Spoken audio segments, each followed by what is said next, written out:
Hi guys, welcome to my channel Lush Gardener. I hope you guys are fine and are safe. So guys, today we'll be talking about Crassula and how to take care of them. Now guys, in this video I'll be only showing you three different varieties of Crassula because these are the only ones that I have. But there are a number of succulents under the genus of Crassula. But the care requirement remains pretty much the same. Now talking about Crassula, they are native to South Africa, which means that they prefer slightly warmer temperatures. So guys, if you are belonging to a place wherein the temperatures drop below 10 degrees Celsius, or if you belong to a place wherein during summers the temperatures rise above 40 degrees Celsius, then in both cases, you'll have to move your succulent indoors and grow it under grow lights. Because guys, Crassula are not frost hardy. They will not be able to survive in temperatures that are below 10 degrees Celsius, and they cannot handle too much of heat that is above 40 degrees Celsius. So in both cases, you will have to get them indoor and grow them under grow lights. So now talking about watering, ensure that your soil is well draining, porous, loose. Now guys, Crassulas will prefer slight moisture in their soil, but again not soggy wet soil, and they would require slightly more watering as compared to other succulents. The reason is, if you look at the leaves are not very plump. They are very thin leaves, hence they cannot store a lot of water in their leaves, due to which they would require slightly frequent watering. But again, you do not overwater them. Ensure that your pot has a drain hole and the water tends to drain out quickly, just maintaining a slight moisture in the soil. Overwatering, or if the water stays in the pot, then you might risk your succulent from getting root rot. So ensure that you have a proper watering schedule.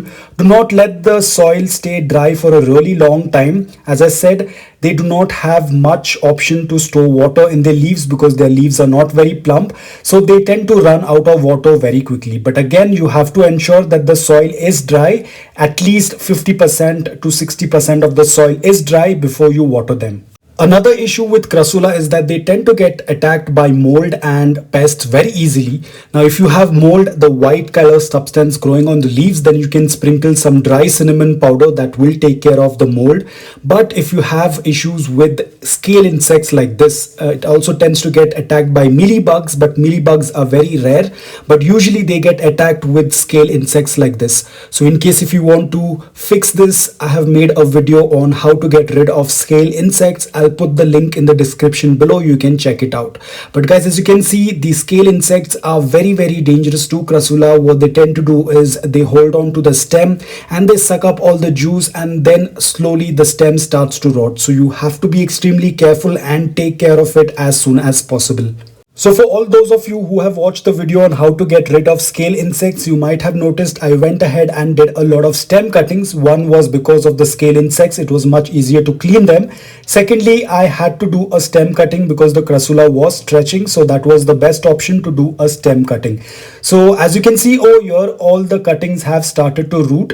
Now, I think I had made the video on August the 8th, and today is, today we are in the month of September. So it's almost a month it has taken for the roots to develop. Again, the roots are really tiny, but this is all good to go. We can go ahead and put them into the soil. So the first thing I had to do is let them callus, and then I air rooted them. So once the roots were present, it's now time to put them into the soil.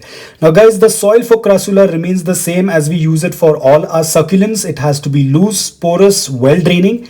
Now guys, it completely depends upon you if you want to use a plastic pot or if you want to use a earthen pot. The choice is yours. But if you're going to use a plastic pot, it's going to be much better because, as I said, plastic tends to retain slight moisture in the soil, and that's good enough for Crassulas. But again, it's completely your choice. If you want to use terracotta, concrete or clay pots, it is absolutely fine. The only thing is you will have to add in a little bit more of water because, as you know, earthen pots tend to pull out all the moisture from the soil, so you can work accordingly. So now the process remains the same as we follow for a repotted succulent. It's going to be kept in indirect bright light. There won't be any watering for at least 4 to 5 days.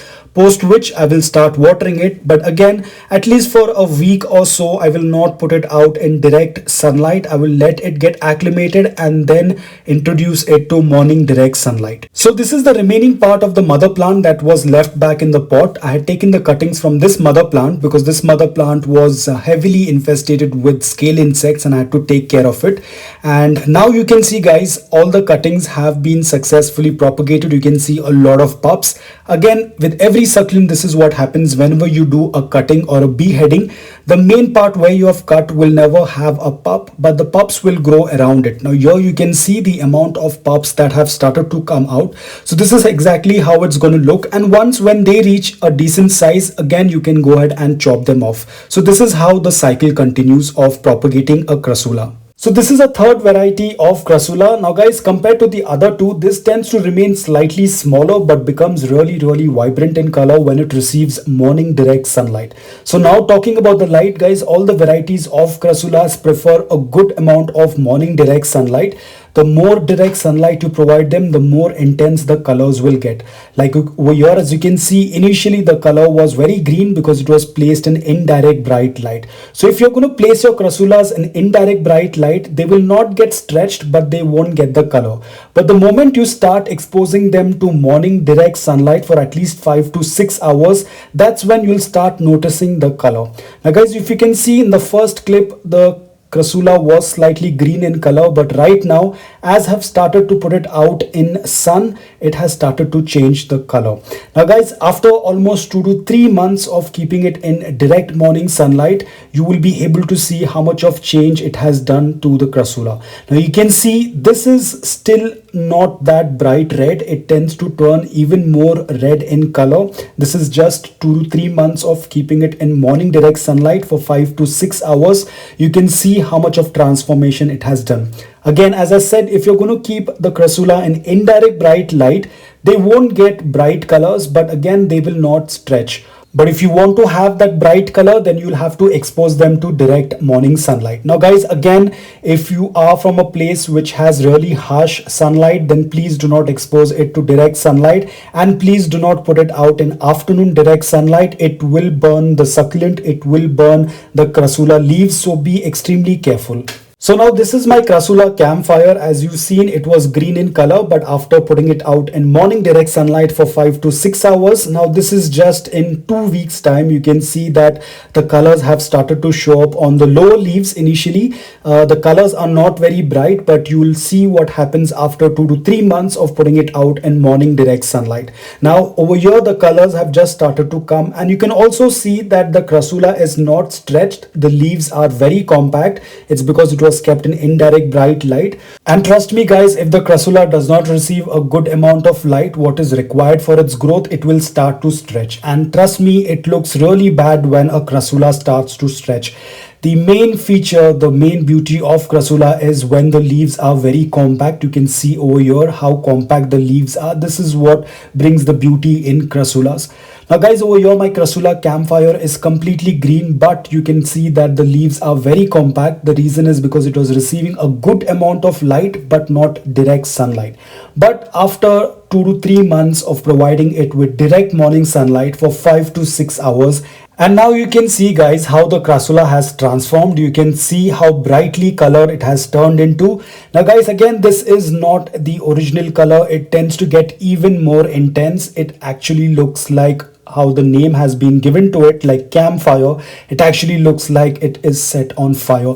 So that's how the color, it's very bright. They tend to get this bright orange to reddish color, and it looks really beautiful.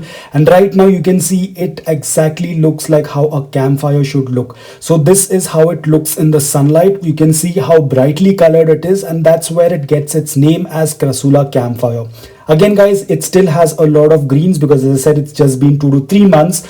But again, right now I'm in the monsoon season, so it's not very sunny, it's not very bright. Still, it has put out so much of color, which is excellent. But again, once I enter into the winters, and I'm going to stress it a little bit more because then the sun is going to be slightly mild, so it's going to get even more darker color. So now talking about propagation, it's very simple and easy to propagate a crassula. There are three methods. You can go with stem cutting, beheading, or leaf propagation. Now guys, I would always suggest to go with stem cutting because it's much faster compared to leaf propagation. Leaf propagation can be done, but it's going to take slightly more time. However, stem cutting is much faster. Now, beheading is also one option, but again, as I said, the remaining part of the mother plant will not have that continuous growth, but it's going to put out a lot of pups around the cut. So whichever you find it easy, you can go ahead and do it. Again, guys, the same method remains. Whatever we do for other succulents, once the cutting has been done, you have to let it callus. It should not come in contact with water or moisture till it gets calloused. After that, if you want, you can put it into the soil, which I usually do not do. I let it air root, so you can do that as well. Now over here, as you can see, my crassula cuttings have got calloused, and then I let them air root, and again you can see they have already air rooted, and now it's time to put them into the soil. So you can see, guys, it's pretty simple to propagate and multiply crassulas. Again, guys, for beginners, I would like to advise, don't go according to this video. It looks like everything is happening so quick, like callus and then roots, because this takes a really long time. If you're a beginner, please don't think that this is going to happen really quick. It would take a lot of time. It took me around 3 to 4 months to shoot this video to show you the updates with the roots, so it takes really long time. Again, guys, there is no time frame for the roots to appear. It completely depends upon your environment. For some people, it might take a week. For some people, it might even take a month. So you need to be really patient when you're dealing with succulents. So now talking about dormancy and non-dormancy, crassulas tend to go dormant during the summer and the active growing period is during the winter season. So if you're a person who tends to use fertilizers, please only use fertilizers during the winter season and always dilute your fertilizer in water before providing it to your succulents. Now guys, remember, please do not over fertilize it. Even though it's the active growing period, doesn't mean that you need to fertilize them every week. You can do it once a month or once in 2 months. That would be more than enough.